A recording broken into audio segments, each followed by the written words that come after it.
जन्म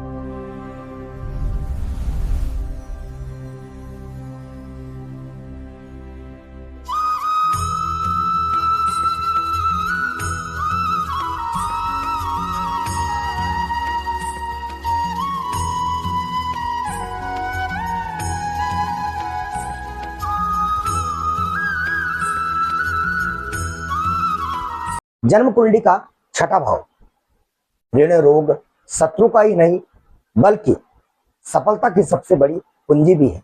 नमस्कार मित्रों, जय श्री राधे। कुंडली का आपका वह भाव जिसे आप त्रिक भाव कहकर डरते हैं, वही भाव आपको जीवन में आपको सबसे सफल व्यक्ति बना सकता है। जी हाँ, हम बात कर रहे हैं कुंडली के छठे भाव की, 6 हाउस की।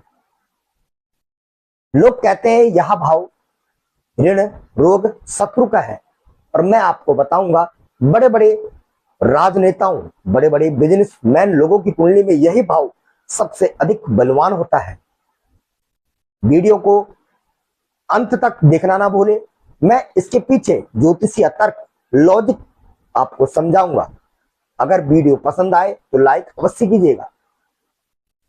मित्रों, जन्म कुंडली का जो छठा भाव होता है वो उपचय का भाव होता है, और उपचय का अर्थ है जो समय के साथ आगे बढ़े। छठा भाव प्रतियोगिता, परीक्षा, कंपटीशन का भाव है, और बिना शत्रु और बिना कंपटीशन के व्यक्ति, कोई भी व्यक्ति आगे नहीं बढ़ सकता। अगर आपकी जन्म कुंडली में छठा भाव सक्रिय है तो आपके पास लड़ने की शक्ति है, लड़ने की क्षमता है। ग्रहों का खेल, आपकी जन्म कुंडली में कौन कौन से ग्रह किस तरह के फल प्रदान करते हैं छठे भाव में। पाप ग्रह, क्रूर ग्रह, शनि, मंगल, राहु।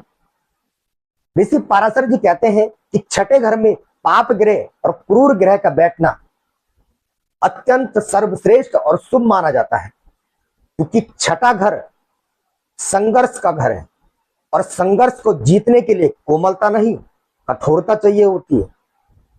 मंगल यहां बैठकर शत्रुहंता का योग बनाता है, और मंगल साहस का कारक भी है। गुरु शुक्र सौम्य ग्रह अगर छठे भाव में विराजमान हो, गुरु यानी साधु स्वभाव का व्यक्ति लड़ाई झगड़े कोर्ट कचहरी में सहज महसूस नहीं करता। कल्पना कीजिए, अगर आपकी कुंडली में छठे भाव का स्वामी 10वें भाव में विराजमान हो। 10वां भाव कर्म का भाव होता है, तो यानी उस व्यक्ति का करियर ही दूसरों की समस्याओं को सुलझाने के लिए हुआ है, जैसे वकील और डॉक्टर। क्योंकि जो छठवां भाव होता है वो सेवा का भाव होता है, 10वां भाव होता है वो कर्म का भाव होता है। जब सेवा और कर्म आपस में जुड़ जाते हैं तो व्यक्ति समाज में प्रतिष्ठित हो जाता है। अगर आपका छठा भाव आपको परेशान कर रहा है, आपका कर्ज बढ़ रहा है, तो बस एक छोटा सा बदलाव, अनुशासन। छठा भाव कन्या राशि का है, जो रूटीन को दर्शाता है। अपने छठे भाव के बारे में कमेंट करके बताएं। अगर वीडियो पसंद आए तो सब्सक्राइब करें, बेल आइकन बटन दबाना ना भूलें, ताकि हमारी आने वाली नोटिफिकेशन आपको प्राप्त हो सके। धन्यवाद।